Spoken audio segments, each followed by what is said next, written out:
welcome back to my channel. My name is Maggie and today I'm going to be sharing with you my September monthly budget. So quick recap, I'm going to have in my description box below the playlist as well as last month's budget. I do two kind of financial videos every single month and then I sprinkle others in here and there, but I share my monthly budget and I also do a recap after the month is done where I talk about the actuals. We talk about my different like savings goals, investing goals, all those different things. I just recently became debt free, which is really exciting. So I am learning more about investing and saving up some other funds that I've been waiting to do. With that being said, let's go ahead and dive in. The first thing I want to look at is my actual planner. I use the Golden Coil planner because I can customize the layouts. So one of the customizations I have used is that I have two different monthly calendars for each month. One to have like all my life, normal, social, appointments, like all that. And I have a separate calendar just for my finances. So I do fill that out before we talk today, just so that, you know, it's a little bit more concrete, but my bills don't change that often at this point in time. They're pretty much, I don't know, standard. Couple of things to note. I do budget for the full month and I am a month ahead. So what that means is that the two paychecks that I got in August, because I'm paid on the 15th and the last day of the month, those are already sitting in my bank account. I don't use them in August, I'm gonna use them in September. So on this sheet here, when you see payday and payday, these are the two paydays that are going to fund October.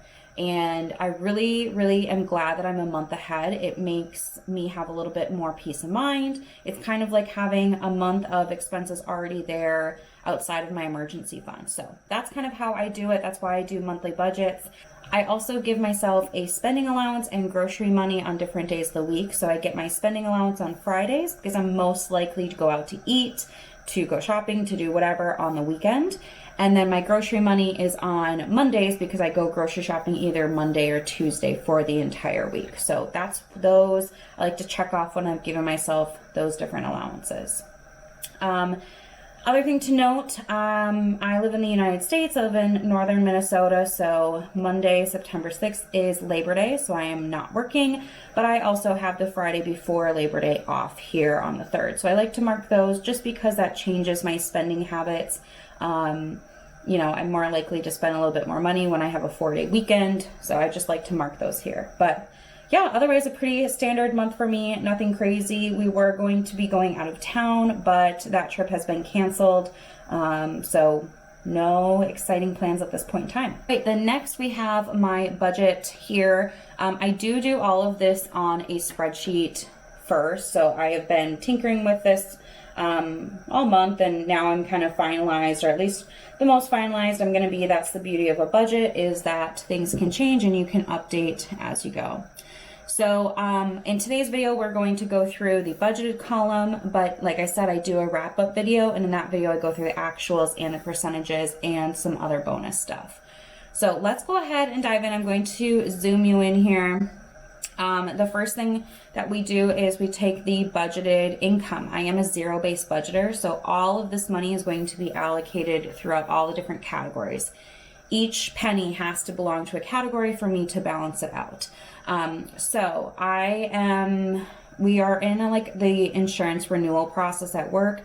So August and September are weird paycheck months because it's the end of one plan year and then your insurance premiums change. So this one is a little bit of an estimate. I'm not sure if this is exactly, but this is what my closest estimate is. So $42.27 and 48 cents. The first section I have here is my expenses. These are pretty much like the standard like bills that I pay. So the first one is my mortgage, which is $1,011.86. I do own a townhome, and that is my monthly mortgage. I also have an HOA for my townhome, and that is $239.52. And my HOA is awesome. I've only had a positive experience, but this includes my internet, my cable, my snow removal, lawn care, like trash, recycling, all the really big perks, which is why you're not going to see those types of things in my expenses list. Okay, next is insurance, and I have a homeowner's insurance policy, my car insurance policy, and I have an umbrella policy all rolled up under insurance.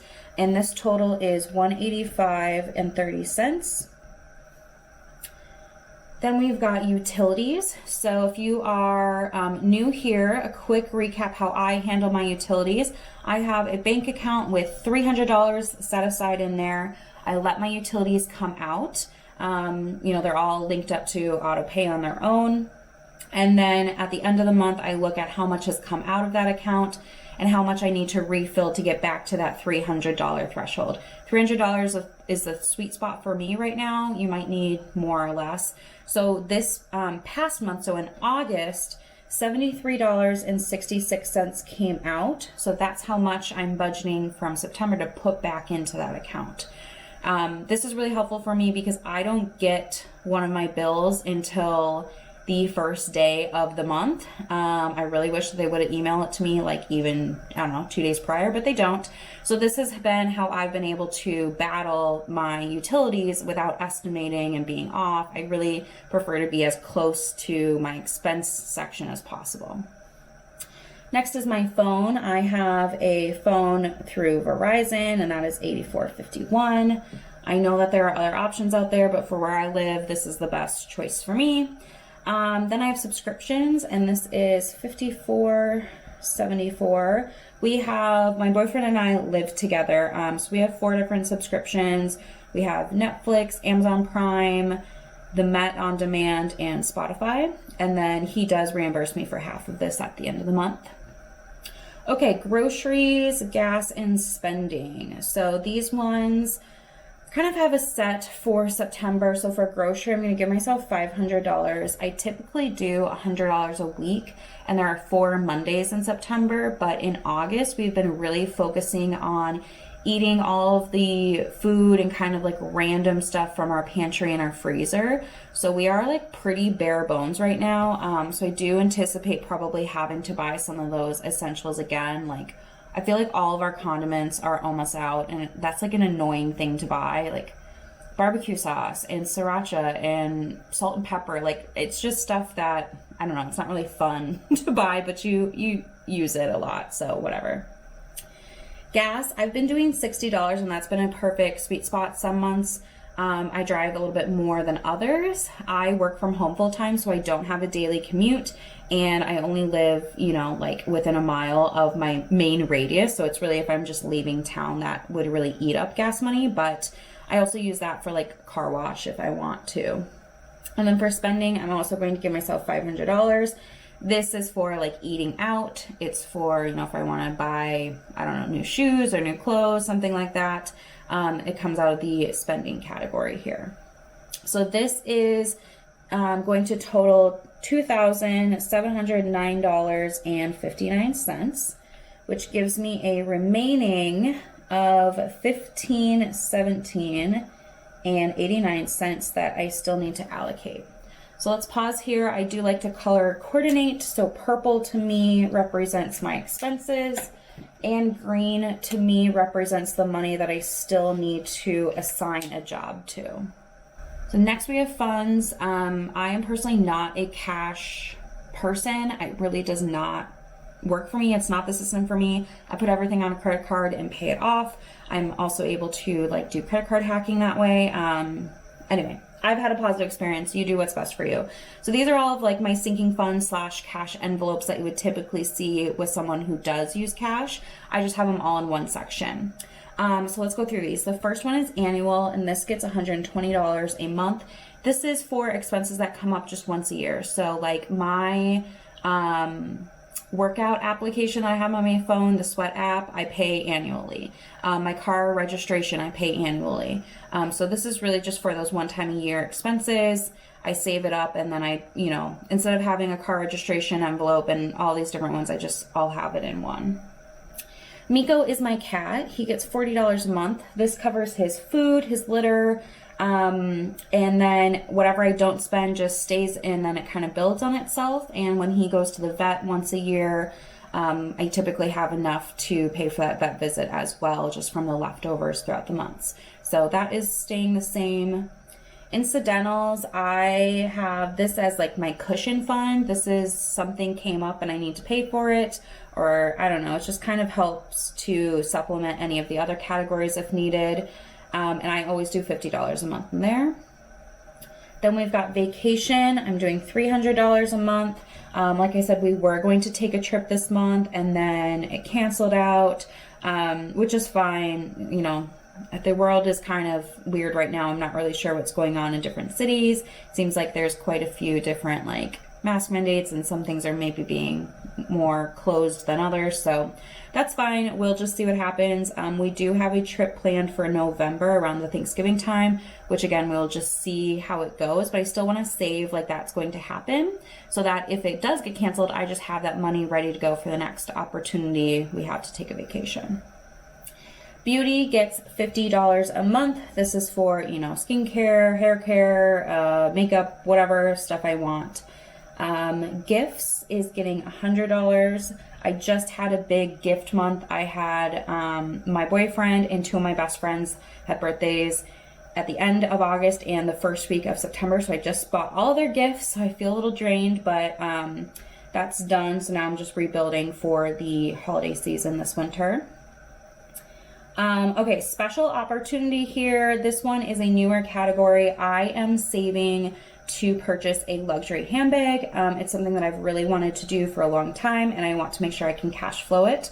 So all I need in order to reach my goal is $390.40. I was planning to purchase it in September on this trip that has been canceled, but again, I will have that there, and then when I get the opportunity to make that purchase, it's, you know, I don't have to think about it. I know that I have the money. I can pull it on my credit card to get cash back and then still pay it all off. So win-win there. Home gets $50. This is for, you know, cleaning supplies, for candles, for whatever. I definitely am excited to buy some fall candles for September, October, November. And I'm not really a big decorator, but I'm sure I'll find something I want to buy. And then my emergency fund, I'm putting $100 in. I am kind of working to meet some other goals, but I will be really shifting gears into building up this emergency fund very, very soon. I have over 1 month of expenses in there, and then I also am a month ahead, like we talked about at the beginning. So I feel pretty comfortable, but I still would like that to be a lot higher in the end. So the total for my funds is $1,200.40. And this just honestly blows my mind that I'm able to put $1,200 into savings every month. Like, I've been working on paying down debt for so long that it's just crazy that this is my life now. So I have $317.49 I have left to allocate. And let's highlight these totals here.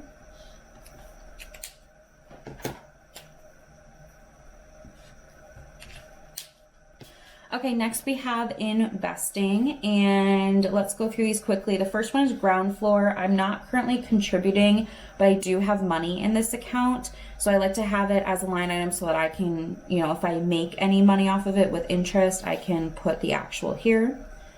Betterment is my taxable investment account. I'm putting $25 in there. There's not a specific goal in mind. It's just, I literally have it labeled the future, comma, something big.